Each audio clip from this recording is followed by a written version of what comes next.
నువ్వెందుకిలా? ఎలా? ఏమీ చెప్పుకోవు, బాధగా ఉన్నా చూపించుకోవు. జస్ట్ ఒక స్మైల్ ఇచ్చి అన్నీ బాగానే ఉన్నాయన్నట్టు ఉంటావు కదా, అలా. నాకే చెప్తున్నావా? ఎయిర్పోర్ట్స్ ఏమైనా పెట్టుకున్నావా? జోకా? చాలా బాగుంది. ఈసారి ఇంతకన్నా మంచి జోక్స్ నేర్చుకునిరా. అన్నయ్య, ఓకేనా నువ్వు? అయినా నానమ్మ ఒకవేళ ఈ విషయం తెలియకుండా ఉండుంటే నువ్వు పెళ్ళే చేసుకోకుండా అలాగే ఉండిపోతావా?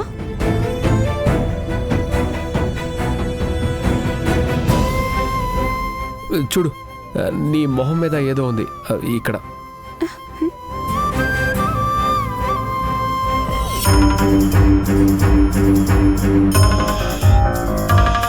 అన్నయ్య, నువ్వు ఊరికే తమాషాలు చేయొద్దు. పిల్లలు ఎప్పుడూ నవ్వుతూ తమాషాలు చేస్తుంటేనే బాగుంటారు. ఎక్కువ ఆలోచించకూడదు. పోపో, నువ్వెప్పుడు ఇంతే అన్నయ్య. నేనేదో సీరియస్గా వచ్చి మాట్లాడుతుంటే నువ్విలాగే ఏదో ఒకటి చెప్పి నా మాట మారుస్తావు.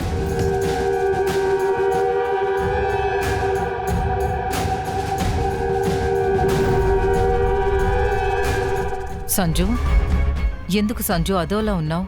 అమ్మ, నానమ్మ, చెల్లి అందరి ప్రేమను నా నుండి తీసుకుని ఎలా నాటకమాడుతూ ఖుషీగా ఉన్నాడో చూడు.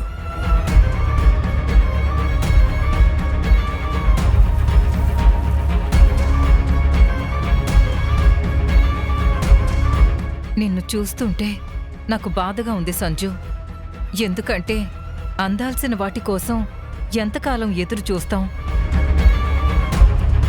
నీకు దక్కాల్సిన ప్రేమని వాడు దోచేశాడు. ఇంట్లో వాళ్ల కళ్ళకి నిన్ను చెడ్డవాళ్ల మార్చేశాడు. ఇదంతా నిజమే.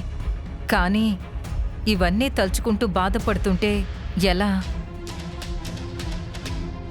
చూడు, నీకోసం మేమంతా ఉన్నాం. వాడి గురించి ఆలోచించుకు. మన ఒంటికి గాయమైతే మానిపోతుంది, కానీ వాడు చేసిన గాయం నా మనసులో పెరుగుతూనే ఉంది.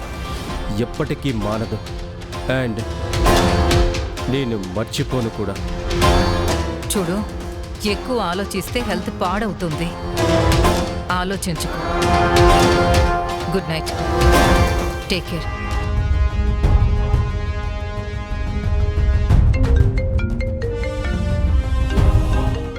ఒక్క నిమిషం. ఓకే.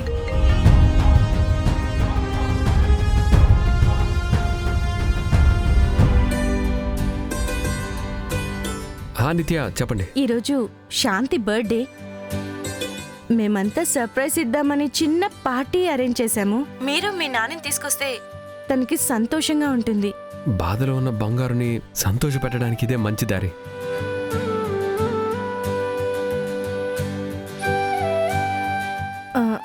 ఏం ఆలోచిస్తున్నారు? ఏం లేదు, మంచి ఐడియా చెప్పారు. మీరు ఓకే అని అడిగే ముందే నేనే చెప్పేస్తాను. నాకు ఓకే. నేను బంగారం తీసుకొని వస్తాను. Thank you.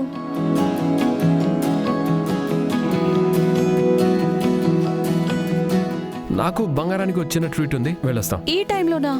మనసు సంతోషపెట్టడానికి టైం ముహూర్తం ఏమీ లేవు. నాని కొంచెం కోపంగా ఉంది కదా, బయటికి తీసుకెళ్లి మనసు తేలిక చేసి తీసుకొస్తాను.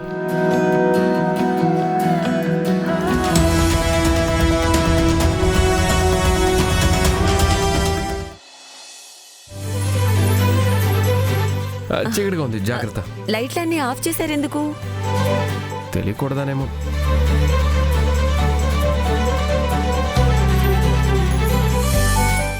బంగారు, నేను కీ మర్చిపోయాను, తీసుకొస్తాను. 1 minute. త్వరగా రా. నెమ్మదిగా నెమ్మదిగా.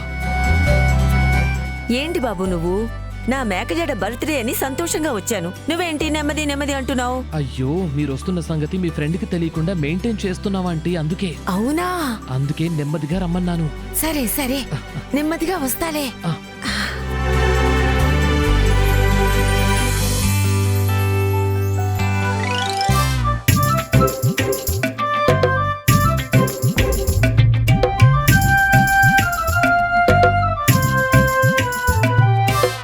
ఇదేంటి ఈవేళప్పుడు తలుపులు తీసి పెట్టారు? మేబీ అక్క మర్చిపోయిందేమో. నగరంలో మితిమీరిన దొంగల దాడులు.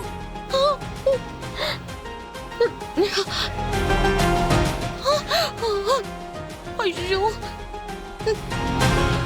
కృష్ణ కృష్ణ, మా ఇంటికి దొంగోడు వస్తున్నాడు.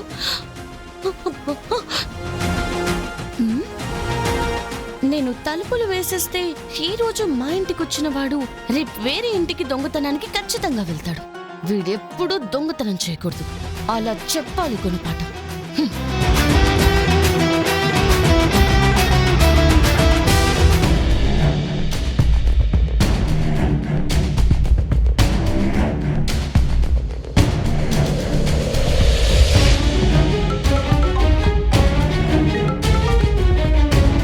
ఎక్కడికెళ్ళింది సవారీ కర్ణాసారది? మీరెక్కడికి వెళ్ళకూడదనుకున్నారో అక్కడికే వచ్చి నిలబడ్డాను డాడ్. ఇప్పుడు నువ్వెక్కడున్నావు? వీడిని ఫాలో అయ్యి వచ్చిన తప్పుకి ఆ పొగరబోతు నిధి ఇంటి ముందున్నాను. ఇన్నాళ్ళు ఊరికే బెదిరించడానికైనా అగ్రిమెంట్ ఉండేది. ఇప్పుడు మన చేతిలో ఆ పేపర్ కూడా లేదు. డామెట్. నీరు బయటికి పారకూడదని ఆనకట్ట కడితే నది దాని దిక్కునే మార్చుకుంటుంది. నీటి మూలాన్నే ఆపాలి, నదిని బంద్ చెయ్యాలి. ప్రతి ఒక్కరి ముందు నాకు క్షమాపణ చెప్పాలి. అలాగే చేస్తాను.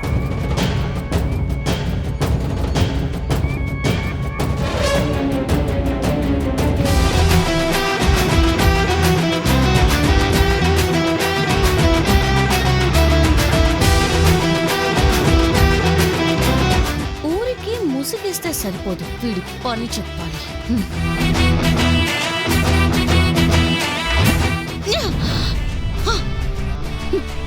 దొంగ దొంగ దొంగ దొంగ, నువ్వు దొంగతనం చేయడానికి మా ఇల్లు దొరికిందా?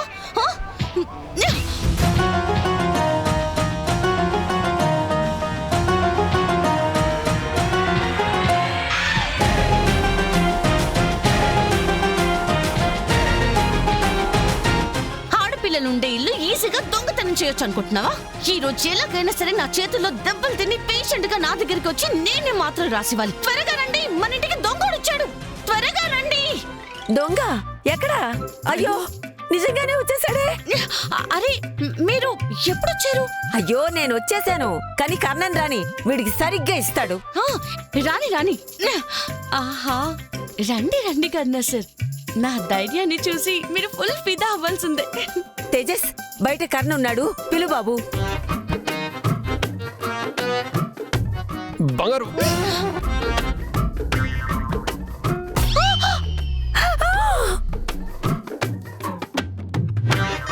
అయ్యో.